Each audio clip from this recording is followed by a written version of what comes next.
I hope those who voted no in the Twitter poll can forgive me, but more or less out of morbid curiosity, I just had to watch the first episode for the HBO series for The Last of Us. Hello, this is Maria J, and I'm back with a spoiler-free review for episode 1 of The Last of Us. Now, I might touch a bit on spoilerish type stuff, but for the most part, I'm going to keep away from any details that might give anything away for what happens in episode 1. I'm going to try to do a spoiler breakdown this coming Saturday, but I cannot make any promises right now because we'll be celebrating my mom's and my brother's birthdays together, so I have no idea when my family's going to be done with all that. But I'll keep you all informed the closer I get to it, if I feel like I'm going to be able to do it or not. But in the meantime, spoiler-free review to give people time to watch the episode if they so choose to do so. Now, right off the bat, is episode 1 for The Last of Us as bad as Rings of Power or Halo? No, I'm going to say that. No, it is not as bad as the first episodes of those two series. In particular, Rings of Power, pretty much. There were multiple sins in the first two episodes for that series, but one of its biggest sins was for Rings of Power, it was just flat out fucking boring. There was at least a little bit of enjoyment, for one of a better way of putting it, in the first episode for this series to at least keep, for the most part, your attention. But, on the other hand, is it as good as people are making it out to be? In my opinion, now this is only my subjective opinion, no, I don't think it's as good as people are making it out to be. Simply because, could be because it's a breath of at least relatively entertaining fresh air. Given the fact that we had to suffer through Halo and Rings of Power, I don't know. Or they could be genuinely enjoying the episode. I'm not going to judge one way or another. But I'm coming in from an objective point of view. And I don't think it's as good as people are making it out to be. It's not as bad, but it's not necessarily good. However, it's just the first episode, so it could go either way from here. It could keep going down, it could go up. We don't know.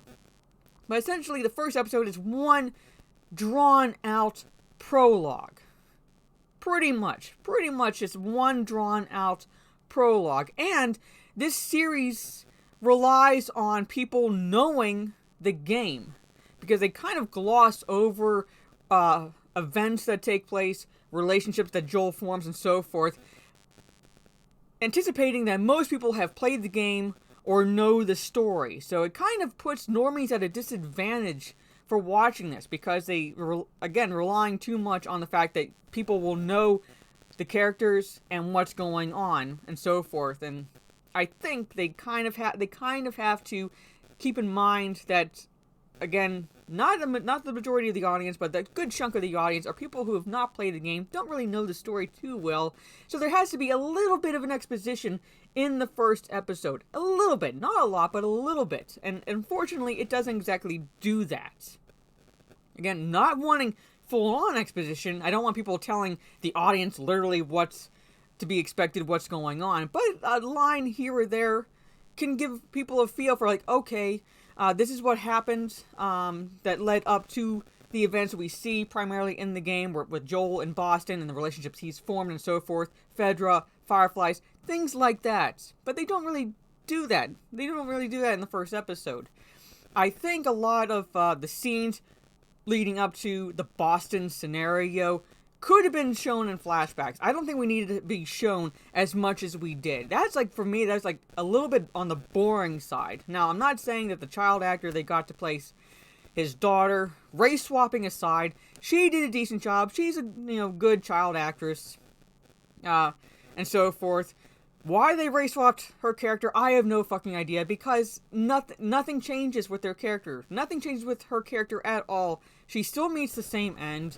There's still the same scenario and so forth as in the game. So what was the point? Really, what was the point other than virtue signaling and pandering at this point? That's it.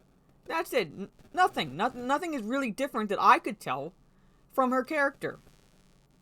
But again, she does a decent job. She puts effort into it. It's not like phoning it in. She's not like, child actors that you can just tell. You can just tell her just delivering lines and so forth. She does a decent job. I do feel Pedro Pascal, personal feelings about him aside, I feel he was miscast as Joel. Does he put an effort in? Yes. Is it necessarily good? No. Not right now, no. But again, it's the first episode. Joel and Tom, his brother Tommy, they start in Texas. Now, I'm not expecting them to have, like, thick Texas accents, but you really can't tell. You really can't tell. Unless you know the game, unless you know the characters, you can't tell where they are at the beginning of this episode. It could be any town in the middle of anywhere USA, pretty much, and you would not know. That's how bad his accent is. It's not horrible, but at least work on it so you can convey to the audience without telling the audience, here's the general location where these events are taking place. And by events, I mean they show more than you see in the game what essentially the outbreak of the virus and so forth. There is a little bit of an exposition at the beginning to kind of explain the fungi and the effects that it has on not humans at this point, but going into like what effects it has on nature and so forth, and if certain conditions change, such as temperature and so forth, which allow it to adapt and so forth, that it could possibly affect humans, and that's basically the precursor going into at least letting the normie audience know, okay, this is what's essentially caused the outbreak that we see in the game.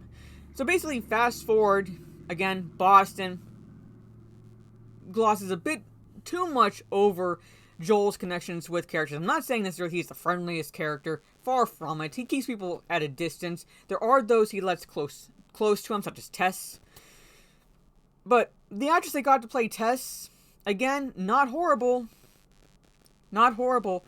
But very few of the actors in this episode understand the concept of inflection.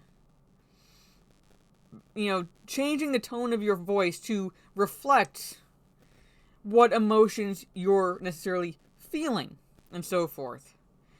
And they weren't exactly monotone, but at the same time, it's like, I know what happens to at least the Tess character and so forth, and what happens to Marlene in the Fireflies.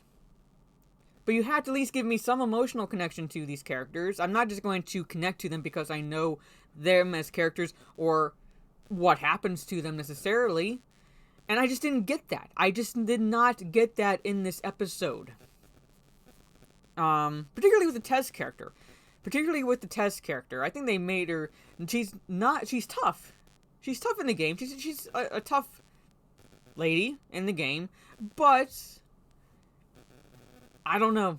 I might be able to convey it better during a spoiler breakdown, but there was something off about the deliveries of her lines in this episode, and so forth. Now we get down to Ellie. Ellie was, in my opinion,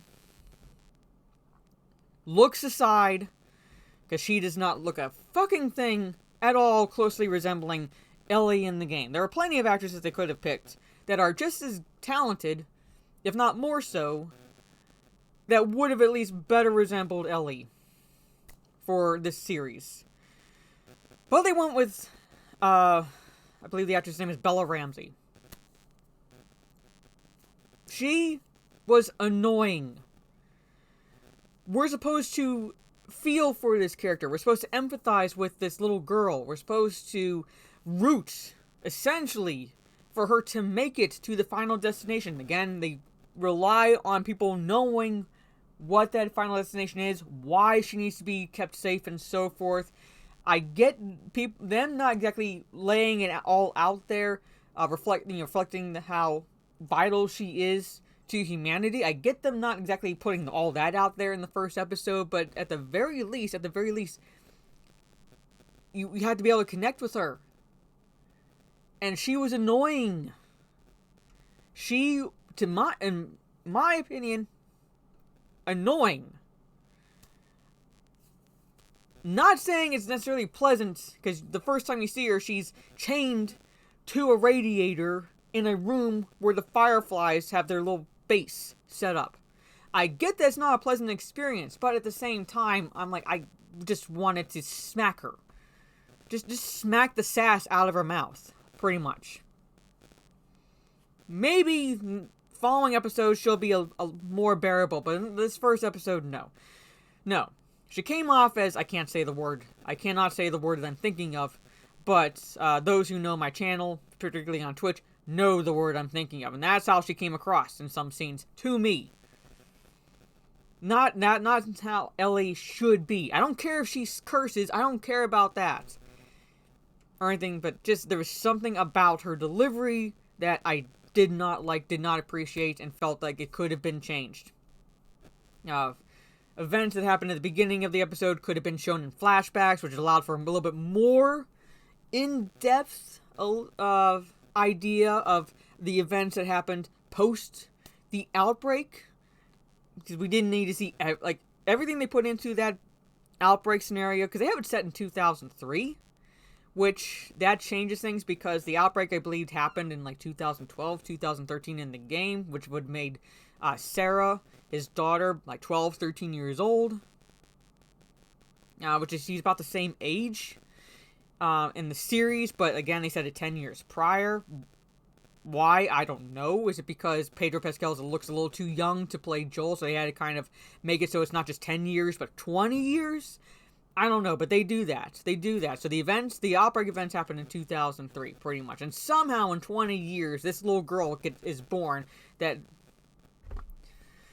14 years, alright? So, technically in the game, she was born prior to the outbreak. And now she's vital to the human race. Go fucking figure.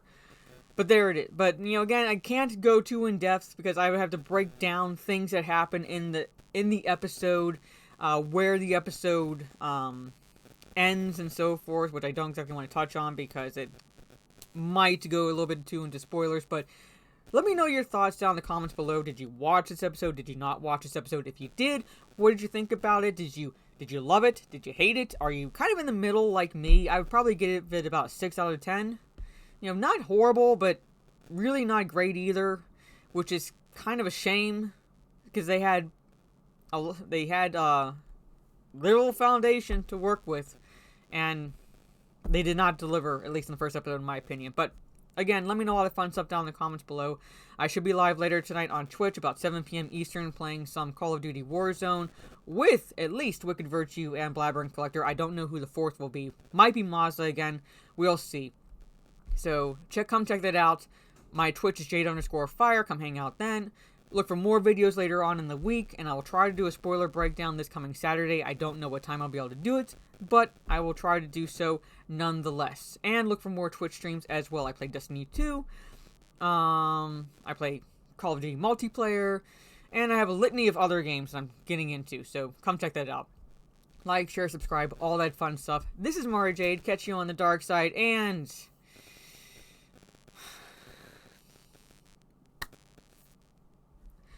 please, in the wake of Halo and Rings of Power, please don't shit on another franchise.